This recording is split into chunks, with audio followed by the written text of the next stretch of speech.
Thanks for stopping by and looking at our poster, Employer Facing Education. It comes with a question is, what does employer facing education mean to you as an educational practitioner? We spend a lot of time working with people in the OU who are already in employment, and have those needs changed?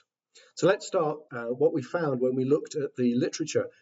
Thanks, Russ. So really, when we looked at it, there was a big absence of the term employer facing and even any kind of idea that might encompass.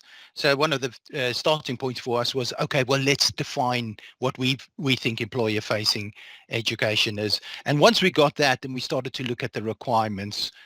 So maybe you can talk a bit about the requirements that we found. Absolutely, I can. So the requirements that we started to surface are really what happens at the point of delivery.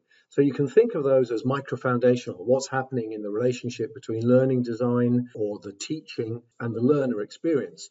But actually, most of the work that goes into developing courses comes from a macro point of view, the higher level. And you can see on our impact map here that we've got all of the stakeholders. We've got the customer, the learner, the professional bodies, the higher education provider. What are they all trying to do? And that's very much a top-down approach. So top-down versus bottom-up, that's yet another tension. And what's happened is the world has changed. Digital has meant that there's a lot more content. Content is more dynamic, it's shorter, it's easier to digest, and it's more actionable more quickly.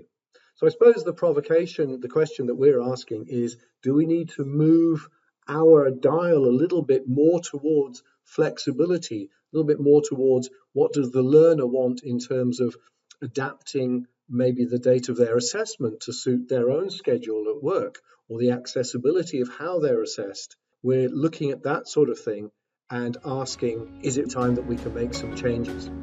Yeah, so that's an exploration we're going to be doing.